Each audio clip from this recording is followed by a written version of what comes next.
好，我们来讲这一章，跟各位世界各地的莲友们，我们大家来深入佛法里面，把这个古大德告诉我们的修持法门，我们要谨记在心，我们互相来勉励。各位，他这么讲，净土法门三根普被啊，净土法门就是念佛法门。那么三根普被，不管是上根器的人、中根器的人、下根器的人，都完全受到加倍啊！大家都受到佛陀的加倍。只有净土法门，上根器的人可以修，中根器的人、中等程度的人也可以修，甚至很庸俗、很低劣的人，你也可以修。大家都同样可以成就，结带圆融是绝对的，不是说相对性的，相对就互相比较，没有，它是绝对圆融的，非常圆圆满满的，非常的融合。所以这个念佛法门对我们众生任何一个对象，你都能够契机，能够契法，跟这个法能够相应。所以你看，这是不可思议啊！这种绝对不是能够用你智慧可以判断、可以分析、可以去揣测它的，不可思议。你怎么去猜想，你都想不出来的东西。怎么这么笨的人，这么呆的人，罪业这么重的人，为什么一念佛照样成就？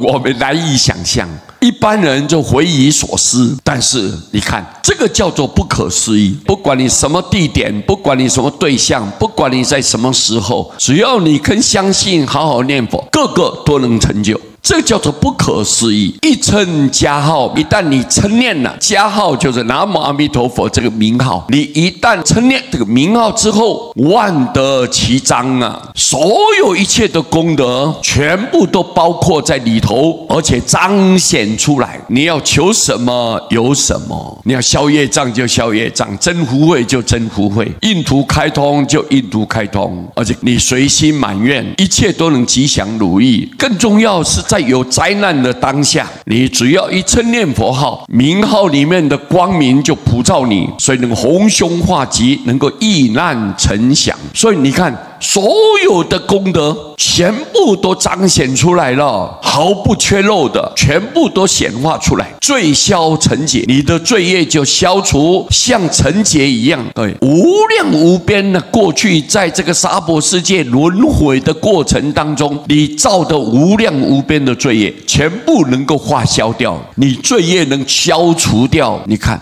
所以这句名号，它的可贵，它的价值，不是我们人世间用言语可以形容的，不是的。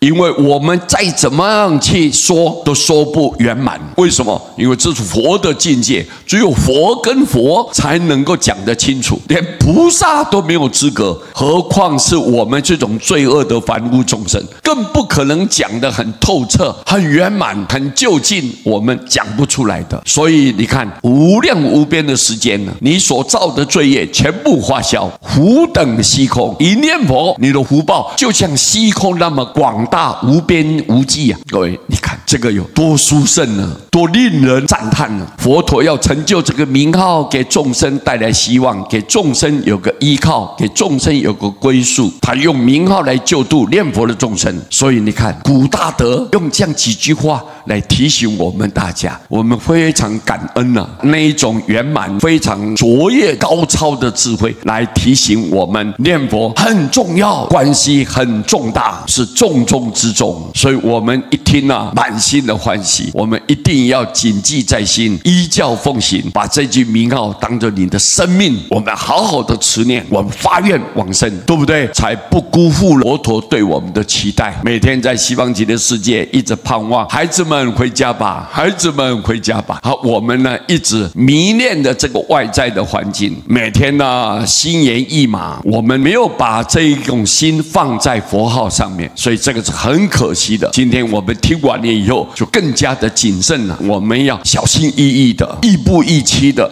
好好的念佛，得到阿弥陀佛的眷顾啊，阿弥陀佛的普照加倍，我们都能够同生西方。好，感谢大家，阿弥陀佛。